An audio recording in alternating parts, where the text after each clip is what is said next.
you guys, my name is Legend and welcome to my YouTube channel. Today I have an awesome video planned that I have been thinking about for a while, and that video is why low displacement bikes are awesome.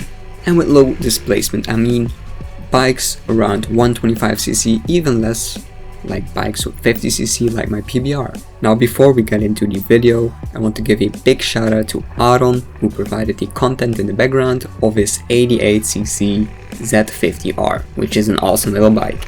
Now first off, for everybody that is not from Europe, the laws here are completely different. From the age of 16, we are only allowed to drive a bike with a maximum of 50cc. When we turn 18, we are allowed to have a bike with a maximum of 125cc. That's the main reason these bikes are so popular over here, because we're not allowed to drive anything else until we get older. Now, I get a lot of people saying like, why did you buy an R-125? It's a full-size sports bike, but it's slow as shit. Again, it's the only thing we're allowed to drive. But I get why people think it's weird if you're not used to it. But today I'm going to talk about why they are so popular and awesome.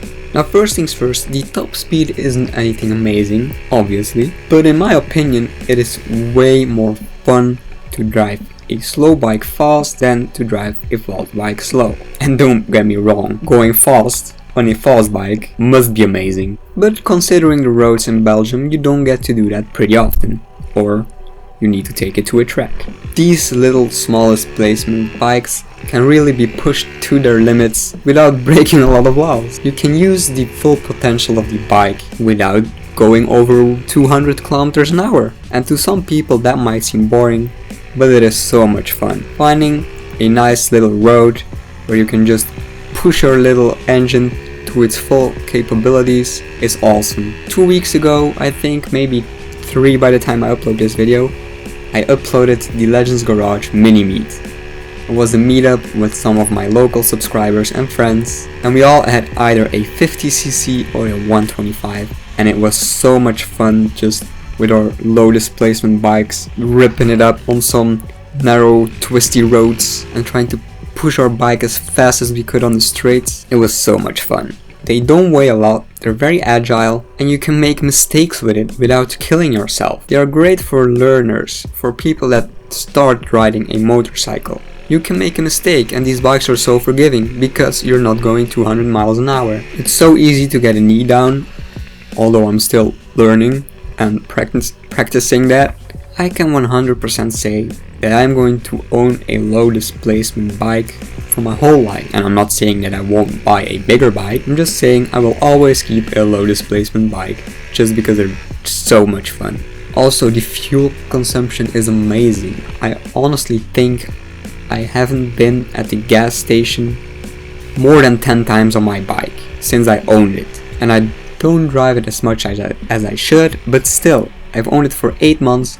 Almost use it every day to get to school, and I think I've went to the gas station about 8 times, which is crazy. These engines are so easy and simple. It's one cylinder, simplest of things to fix if anything's wrong. They're so easy to work on, even I can do it, and that says a lot. And if anything breaks, replacement parts are way cheaper than replacement parts for a liter bike. The thing I hear a lot is, oh, 125s, they don't have power in reserve. That's true.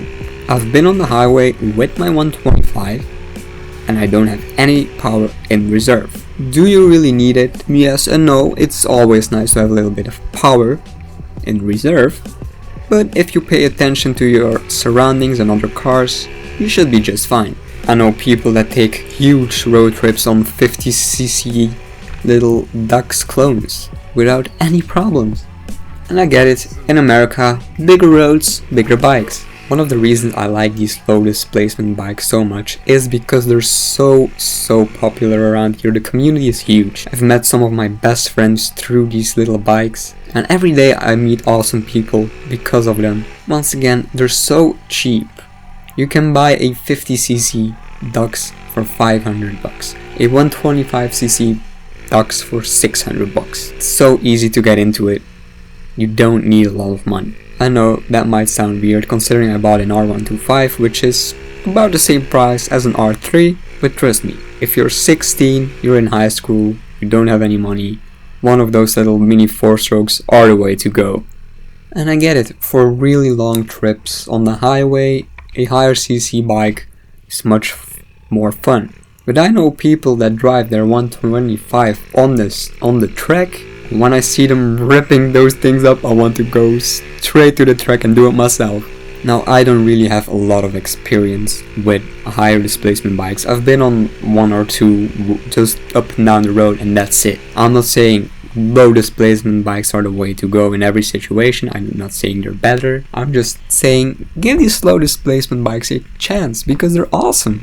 I spoke to some people that had a 600cc or something like that, and a 125, just because I wanted to gather as much opinions on this topic in order to make this video, and they said they have the same amount of fun on both of the bikes, just in different situations. And that's what I mean when I say I'm always going to own a 125 or something around that category. I always hear people say, oh, once you get a bigger bike, you're going to be bored of the 125s, but I don't even believe them. Not at all.